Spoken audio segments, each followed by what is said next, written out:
छात्रों, मैं प्रोफेसर ओम कुमार हर्ष ऑस्ट्रेलिया से एक और वीडियो आपके लिए भेज रहा हूँ। ये वीडियो स्थितिज और गतिज ऊर्जा पर है, यानी कि पोटेंशियल और काइनेटिक ऊर्जा पर है। प्रिय छात्रों, जैसा कि हम जानते हैं कि गुरुत्वाकर्षण बल एक प्राकृतिक प्रवृत्ति है, एक नेचुरल टेंडेंसी है, जिसके कारण सभी चीजें जिनमें ग्रह, तारे और आकाशगंगाएं शामिल है, एक दूसरे के निकट आते हैं। पृथ्वी का जो गुरुत्वाकर्षण बल है वो पृथ्वी पर अपने वस्तुओं का वजन बढ़ा देता है, वजन पैदा कर देता है, जबकि चंद्रमा का गुरुत्वाकर्षण समुद्र में लहरें पैदा कर देता है। वर्तमान वीडियो में हम स्थितिज और गतिज ऊर्जा की अवधारणा पर चर्चा करेंगे। हम पृथ्वी के गुरुत्वाकर्षण बल को भी विस्तृत रूप से चर्चा करने की कोशिश करेंगे। बच्चों, गुरुत्वाकर्षण एक शक्तिशाली बल है जो वस्तुओं को एक दूसरे के पास आकर्षित करता है। गुरुत्वाकर्षण बल के तहत पृथ्वी पर वस्तु की दो ऊर्जाएं होती है, जिनको हम स्थितिज और गतिज ऊर्जा कहते हैं। पहले हम स्थितिज ऊर्जा की चर्चा करते हैं। स्थितिज ऊर्जा एक प्रकार की ऊर्जा है जिसे किसी वस्तु द्वारा पृथ्वी के गुरुत्वाकर्षण बल के खिलाफ बनाए रखने के लिए आवश्यक है। इसका मतलब यह है कि किसी ऊर्जा को जब किसी वस्तु पर आपूर्ति की जानी है या उस पर कार्य किया जाना है, तो ताकि वो पृथ्वी के गुरुत्वाकर्षण के खिलाफ की अपनी पोजीशन, अपनी स्थिति बना सकते हैं।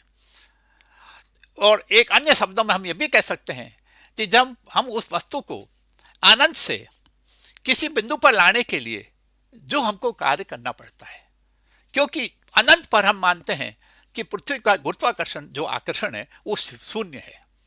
इस वजह से हम स्थितिज ऊर्जा को नकारात्मक ऊर्जा कहते हैं, यानी कि नेगेटिव एनर्जी कहते हैं। एक अन्य कारण भी है कि नेगेटिव एनर्जी इसलिए है क्योंकि पृथ्वी का जो गुरुत्वाकर्षण आकर्षण है वो वस्तुओं को खींचता है। इसलिए कहने को यह है कि उस वस्तु में जो एक तरह से जो ऊर्जा आ रही है वो आकर्षण की वजह से आ रही है, वो बाहर से आ रही है, इसलिए भी इसको नेगेटिव एनर्जी कहते हैं। जबकि गतिज ऊर्जा एक प्रकार की ऊर्जा है जो किसी वस्तु की गति के कारण पैदा होती है। बेशक यह भी एक ऊर्जा है, इसलिए कार्य से जुड़ी हुई है और बल के साथ भी जुड़ी हुई है। वस्तु में गतिज ऊर्जा इसलिए होती है क्योंकि पृथ्वी के गुरुत्वाकर्षण क्षेत्र की वजह से एक स्थान से दूसरे स्थान पर जब वस्तु को ले जाते हैं तो बल किया जाता है। जैसे हम किसी वस्तु को धक्का देते हैं तो ये एक वेग प्राप्त करता है, तो इसकी गतिज ऊर्जा को बढ़ाता है। यदि कोई वस्तु पृथ्वी पर स्वतंत्र रूप से गिरती है तो उसको भी ऊर्जा प्राप्त होती है। निश्चित रूप से इन दोनों ऊर्जाओं के बीच एक संबंध है। दोनों में स्थितिज और गतिज ऊर्जा में क्या संबंध है? जब किसी वस्तु को जो विश्राम की अवस्था में उसे विस्थापित किया जाता है तो उसमें ऊर्जा प्राप्त होती है। हम ये कह सकते हैं कि गुरुत्वाकर्षण बल के द्वारा जब उसको जो विश्राम की अवस्था से हटाया जाता है तो उसमें वस्तु ऊर्जा जमा हो जाती है। तो ये जो जमा ऊर्जा है, जिसको हम संग्रहित ऊर्जा कहते हैं, इसको स्थितिज ऊर्जा भी कहते हैं। जब वस्तु गिरती है तो ये जो है वो कन्वर्ट, यानी कि वो किस में पैदा हो जाती है, वो गतिज ऊर्जा में ट्रांसफर हो जाती है। हम कहते हैं कि इस तरह का जो गतिज ऊर्जा है या जो पोटेंशियल या जो स्थितिज ऊर्जा है वो केवल बड़े वस्तुओं में मैक्रोस्कोपिक लेवल पर होती है। यानी कि इस तरह की जो हम ये जो चर्चा कर रहे हैं, ये परमाणु और अणुओं के लिए हम चर्चा नहीं कर रहे हैं, उनके लिए इस तरह की कोई ऊर्जा नहीं होती है। इसी प्रकार हम ये देखते हैं कि जब हम किसी वस्तु को धक्का देते हैं तो हम उसे एक प्रकार की ऊर्जा प्रदान करते हैं, और पृथ्वी के गुरुत्वाकर्षण के बल के विरुद्ध होती है। इस प्रकार हम धक्का देकर वस्तु की स्थिति के विरुद्ध काम कर रहे हैं, और इसलिए पृथ्वी के गुरुत्वाकर्षण के विरुद्ध ये बल में परिवर्तित हो रहा है, और ये बल जो है वो गतिज ऊर्जा में परिवर्तित हो रहा है। इस तरह हम कह सकते हैं कि किसी गतिमान वस्तु को रोकने की हम कोशिश भी करते हैं तो उसकी गतिज ऊर्जा घट जाती है, क्योंकि उसका वेग घट जाता है, लेकिन उस समय उसकी स्थितिज ऊर्जा बढ़ जाती है। तो ऐसा लगता है कि स्थितिज और गतिज ऊर्जा का योग समान रहता है। हाँ, सही है कि स्थितिज और गतिज ऊर्जा का जो योग है वो किसी बिंदु पर हमेशा समान रहता है।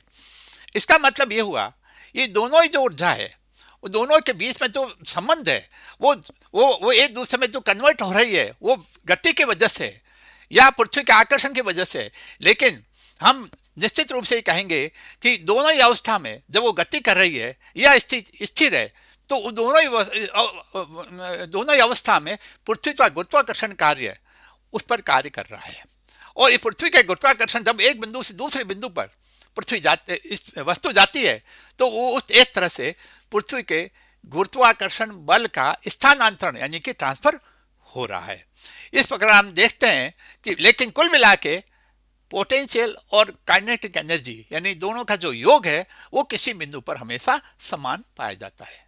तो बच्चों, आगे के वीडियो में हम इसे आगे की चर्चा करेंगे। धन्यवाद।